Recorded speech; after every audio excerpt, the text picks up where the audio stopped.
And news from the auto world and shares of Nissan Motor, they have dropped 4% in early trade today.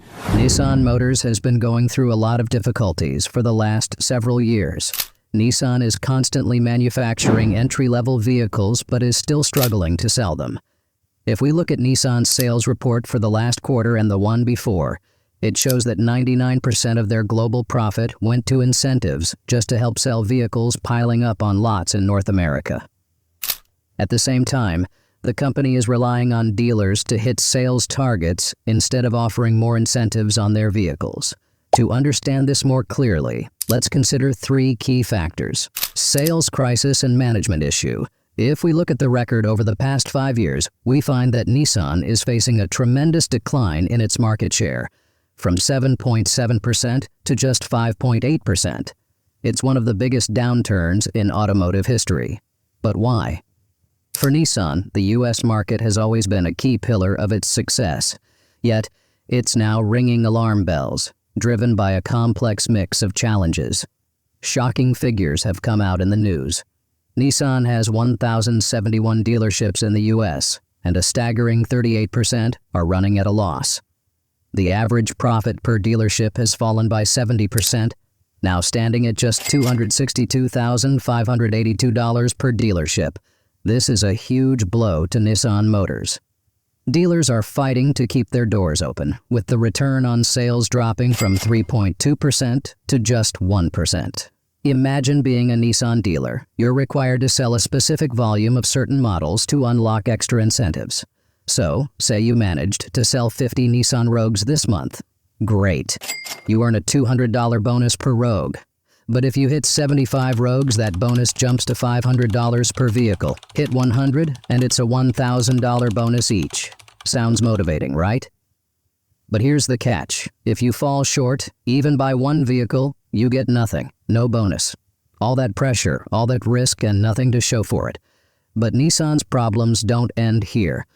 Take a look at the lot right now. Nissan Frontiers are sitting around for an average of 126 days, and Rogues, a staggering 173 days. In the car industry, those numbers scream overstock. Dealers are desperate to move this old inventory, and they'll push any car that's been sitting for months. Now let's think about that. When was the last time you saw such a huge stockpile at a dealership? For anyone paying attention, it's clear Nissan has a massive problem.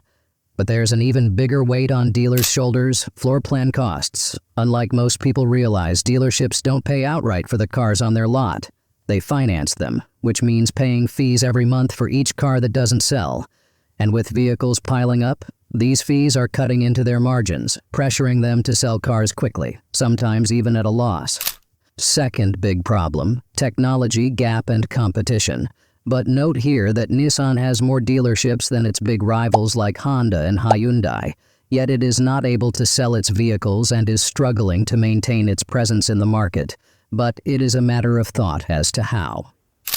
So one of the main reasons for this is that Nissan has a large lineup of old vehicles because it is lagging in the growing world of technology.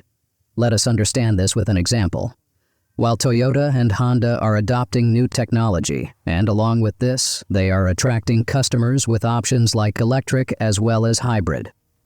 On the other hand, Nissan Motors still seems to be struggling to run with the help of its old technology. But for how long will Nissan continue to fight its competitors without implementing significant changes? As we are preparing for the future ahead, it is going to be really surprising to see how Nissan stands apart among the major automakers in the United States. Nissan has neither any hybrid nor any plug-in option available. If we pay a little attention to Toyota's sales report, about 30% of Toyota's sales have been taken by hybrid powertrains, which is a big deal.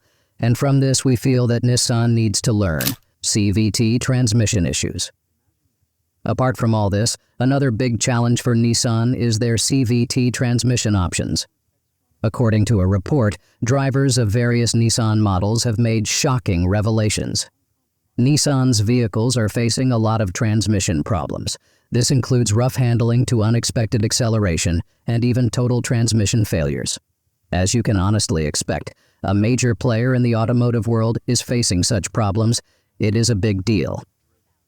What is even more worrying is that these problems are not just some isolated incidents. A recent survey conducted by Consumer Reports shows that a large portion of Nissan's buyers are backing out due to major reliability concerns.